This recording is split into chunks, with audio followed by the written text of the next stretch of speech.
Hello students, greetings.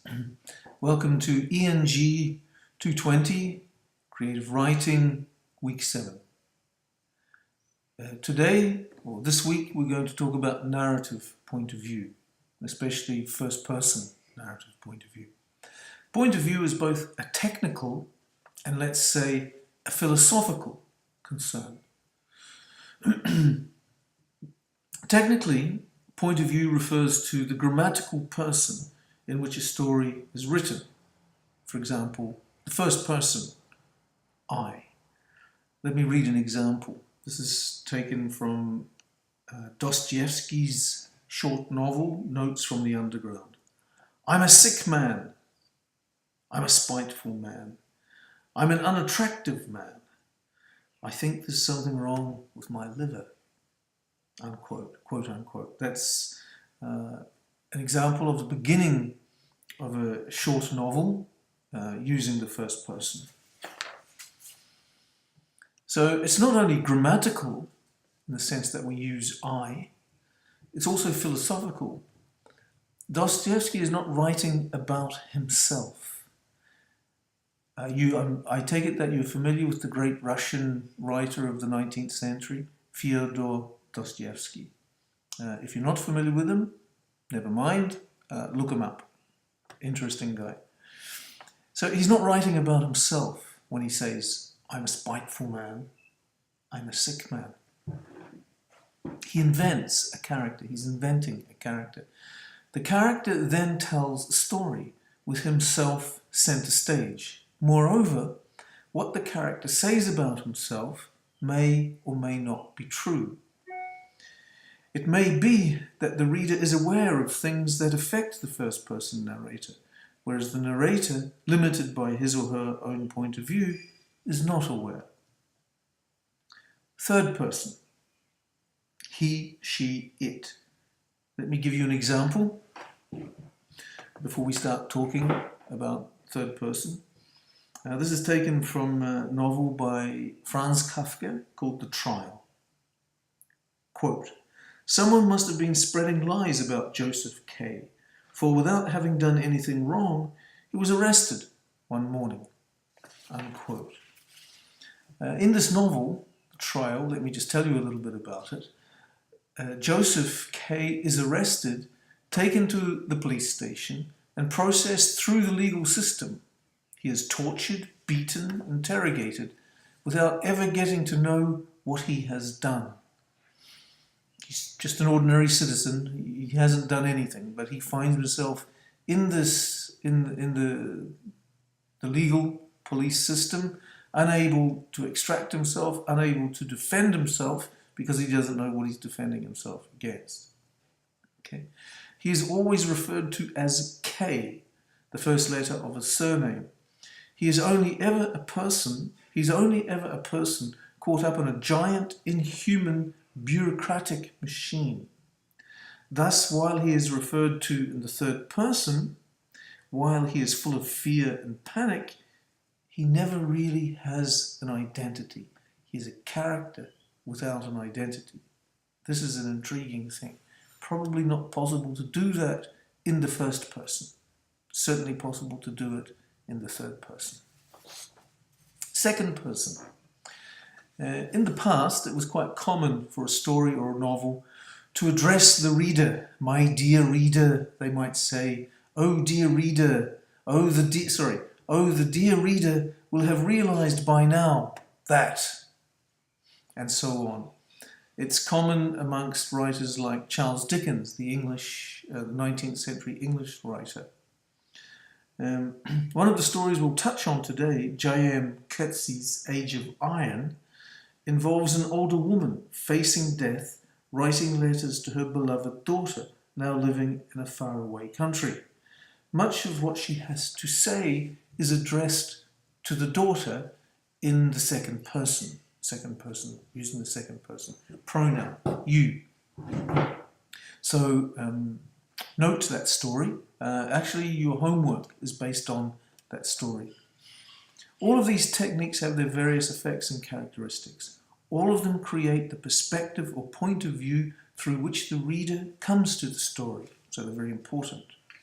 Tones, voice, pathos, that is feeling, humour, depth, all such things, all such qualities come to the reader through point of view. The texture of a story, that is the way we sense a story, comes to us largely through the voice that tells the story. It also comes through the way the language is used, metaphor, and so on. Now, today we're going to focus largely on the first person point of view, and next week, third person point of view. I want you to read the two paragraphs on pages 99 and 100 in the textbook. That is version 1 and version 2, as they're called. It is the same story, so we have a single story that's introduced from two different points of view. So you might read these paragraphs and ask yourself which you prefer. You might just ask yourself about the differences between the two.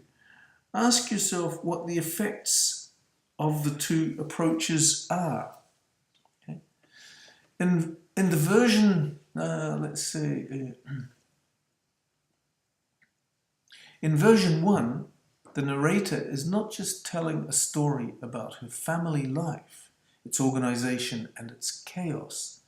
We also learn that the narrator, while involved in the family life, also places herself at a distance from it. She reports on the parents' ambitions and hopes for their children, but also manages to communicate some skepticism on this subject, pointing, of course, indirectly towards the impossibility of the amazing ambitions that parents very often have for their children. Moreover, in reporting on the eldest brother, Simon, by the way, in order to understand this lecture, you need to have read those two paragraphs. Okay? In reporting on the eldest brother, Simon, she opens up a whole field of experience and knowledge that are otherwise concealed between family normality. The brother is either an addict or someone who is selling drugs. The future tragedy of the story is announced by the fact that the kind of drugs that he is dealing with are Class A drugs, that is heroin and related narcotics. So in both versions we have something like typical family life. Or the activity, the chaos, the coming and going, the children here, the oldest ones, the youngest ones, this kind of thing. But in the story, in the last sentence of both paragraphs, there's an indication of which direction the story is going to go and which direction the tragedy is probably going to follow. In that sense, it's quite effective. There is something immediate in this way of telling the story, the first person. It is as if we can sense the hustle and bustle of the family's morning activities. Of course, if the first person narrator were him or herself distant from the action, it would bring a different sense to the reader. By contrast, the third person narrative is much more clinical. What is more, there is a feeling that the narrator knows what happens in the end. The narrator already knows the consequences of attitudes, actions, and personalities. That is, in the third person point of view. This narrator is often referred to as the omniscient narrator, or the all-knowing narrator. That is, the narrator who knows from the very beginning what's going to happen in the end. It's very seldom that the first person narrator knows what's going to happen in the end. They're simply telling a story and letting the story unfold as they tell it. Their knowledge of the situation is normally limited, which is both a positive thing and a disadvantage, depending on what you want to achieve. Now, I want to talk about the unreliable narrator, the so-called unreliable narrator. As mentioned above, it is not necessary that the first-person narrator is an authority on all aspects of the story. Such a narrator is not always of great interest even. Modern stories often include change, development, even regression. In fact, this is a common element in most literatures historically and across cultures. As such, it is important that a character's self-knowledge operates within certain limitations in order that there be change, in order that there be development. This is, of course, the case with all of us in our everyday lives. Let's go to page 107, the story about Thorpe. He is described, again, you need to have read the paragraph on page 107 in order to follow this part of the lecture. He's described in unflattering terms. From what is said about him, his voice, his appearance, his attitudes, and his intellect, it is not at all clear why the narrator is interested in him. She seems obsessed by him, fantasizing that he is a slave-like figure living beneath her staircase. She suggests that Thorpe is a workaholic, working a 7-day week. That is, a life empty of everything except work. But we get the sense that this is more likely the case for the narrator. It's quite possible that, in fact, Thorpe has a regular life, relaxes during the weekends and in the evening, watches television with the children or something like that. Whereas it's the narrator herself who lives a totally obsessional life, empty of everything except her work and her very strange fantasies about Thorpe. So this is a classic case of the unreliable narrator. She's telling us, she thinks that she's telling us about Thorpe, and she is, but in a way she's telling us more about herself than she is about Thorpe. In this sense, this paragraph is very rich. It's very rich in ambiguity, meaning that the narrator speaks, thinking she is in charge of her language and its meaning, only for the opposite to be true. And of course, this ambiguity opens the text up to the reader and draws us into it. Love. A character in love is always unreliable, saying one thing, but in so saying, suggesting something else to a reader who's not at that moment suffering from the same affliction. Now, lastly, I want to talk about interior monologue.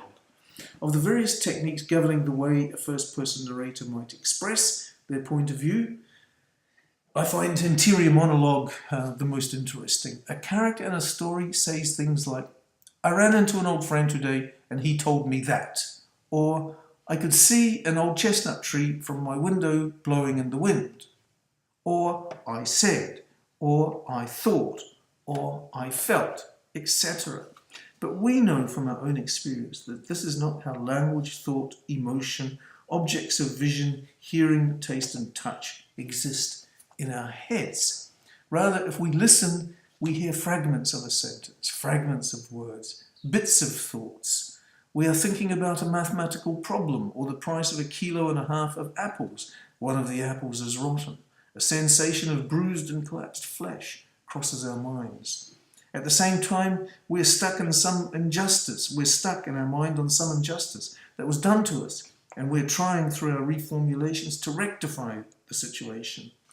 A partial memory from childhood appears. A car horn toots loudly. We look to the sky and see a cloud. It is the shape of a cow turning into a giraffe. And so on. This is the normal activity of the mind. And many writers have tried to capture the wealth of this activity. Why don't you try to capture the wealth of the activity of the mind? Thank you. Goodbye.